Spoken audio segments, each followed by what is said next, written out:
With tonight's game, we got off to a great start the first 5 minutes. We made every shot we looked at. And you know, in conference play, that's not going to continue, and teams keep fighting back. Then I thought over the next 10 minutes, San Diego State made a great run. They were able to get into their transition offense, which we knew going in. And I thought that what happens is you start missing some shots, but more importantly, I thought we took some ill-advised shots during that stretch. And when you take an ill-advised shot, you hope that it goes in. Because if it doesn't, we don't have any floor balance to be able to try to get back to stop that transition defense. Then we had problems all night long with their on-ball screens. Their quickness really showed. Went to a zone. They made some threes, and that's what you gamble with the zone. And so I think you have to give San Diego State a great deal of credit. And then they go 10 of 12 in the last minute at the free throw line.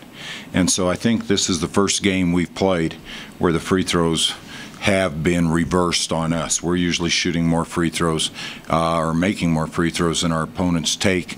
Tonight, San Diego State did a great job of getting to the basket, even though we fouled, say, for 12 shots at the end. You take a look at it, they were still 8 for 13 up to that point, so I thought they really stepped up in the last minute.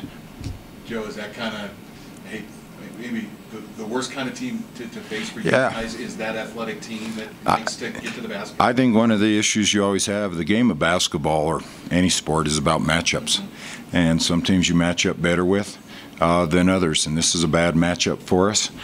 You know going in, but you're hoping that you play maybe a little better than you have in the past to overcome it.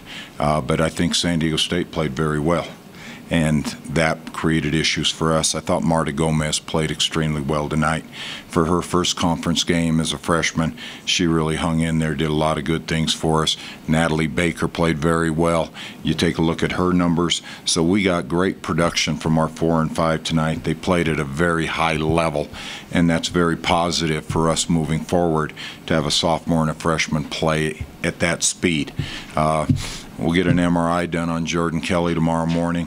We'll find out more about that. But right now, we're making plans, even if everything's okay. I don't know if she'll be ready for Saturday, so we're going to have to make some plans and think about a lot of things tonight going into tomorrow to be ready for Saturday. Joe, did San Diego State do anything differently with Markel, or did they just throw a lot of different bodies? Could you see anything different that they were doing?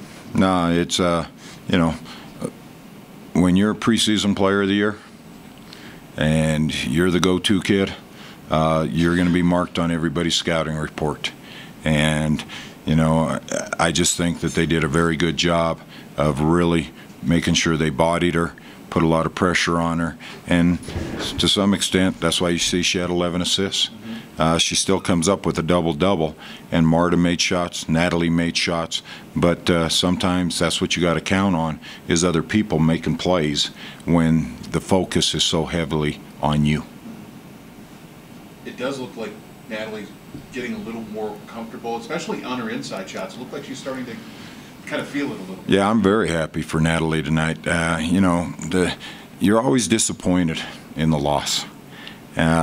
We talked about that this is going to be an interesting season just because of our inexperience. I thought Natalie grew up some tonight. She gets a double-double, 19 points, 10 rebounds. That's big. Played extended minutes. I was really happy with that.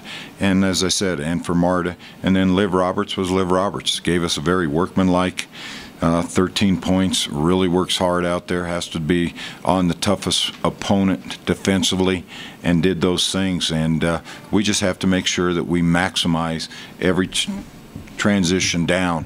And like I said, when you look at the numbers, we shoot 47% from the field, but we allow San Diego State to shoot 52%. When you take a look at those numbers, and of that 52%, there were a lot of shots right at the rim. I guess even if it's not worst case scenario with Jordan, if she's out for a week or 2 weeks or 3 weeks, what does that do to your rotation now? Do you have to look deeper into the bench? Yeah, we got to make a decision. Do we go with You know, worst case scenario, do we go with Skylar Snodgrass at a 2 and slide Liv to the 3? Do we start playing Rika more with Markel and go really small? So there's some things we're going to have to take a look at. We'll look at film, see where we can go with it, what we need to try to improve upon, but we're always hoping for the best for Jordan. She is the energy of this group. Liv Roberts, Jordan Kelly bring energy every day to this team. And that's something that there's no doubt I've been very aware of, and we've asked other people to step up, but it just seems no one's comfortable yet being that person. And so we're going to have somebody step up until we get Jordan back. Okay. Okay? That's it. Thank you. Thank you. Thanks.